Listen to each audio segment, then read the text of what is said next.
Yeehaw, it's YouTube Tuesday. This is Jean out here in the chicken yard. It's pretty dark tonight, but it's not too bad. It's going to be cold, so I am going to wind up putting the chickens up. And I just want to talk a little bit more about winter chickens and how to take care of them.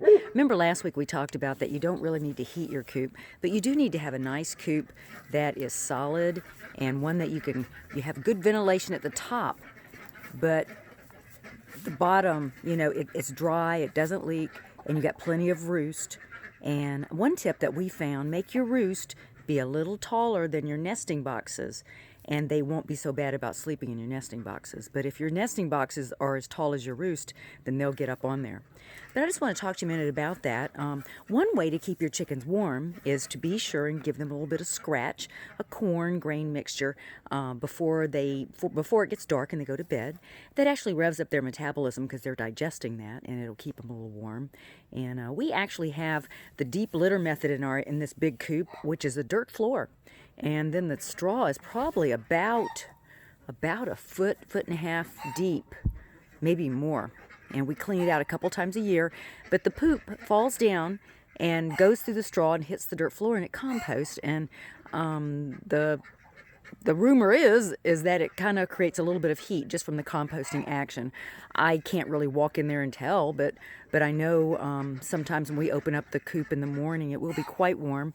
And even though I'm freezing outside, you open up the coop door, and warm air comes out. So, but it's all those bodies too. Remember, chickens are 106 degrees, and they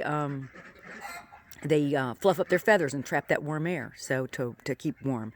One thing about chickens I wanted to tell you too, if you've ever had the chicken give you an eye, well, the chicken's eyes are amazing. They cannot see at night at all, but they see color better than we do. They have 3 eyelids, and their eyes, the left one is nearsighted, and the right one, no, I'm sorry, I'm getting that backwards. The left one is farsighted, and the right one is nearsighted. So if the chicken ever turns his head and looks at you with that right eye, he's not trying to be mean, he's just trying to see you, because he's trying to bring you into his vision. They actually have 300-degree vision because they have an eye on each side of their head. So they actually have very good vision. So the left one is farsighted. So they use that to see far away, and they use the right eye for near vision. So this is an interesting little factoid I thought I'd share. Well, I'm going to get busy and get these guys shut up for the night. You can see I got some guys that are out here. They love the high roost there. But during the winter, we do put them in, and we shut both doors, and that way they do keep warm. Anyway, winter chickens. And you can hear the ducks, too. I need to go get them to bed, too. Chickens and ducks do kind of put themselves to bed, but you just gotta make sure they're safe, close the door, and make sure they've got a little bit of scratch. But anyway, thank you very much for joining me, and I'll see you next week.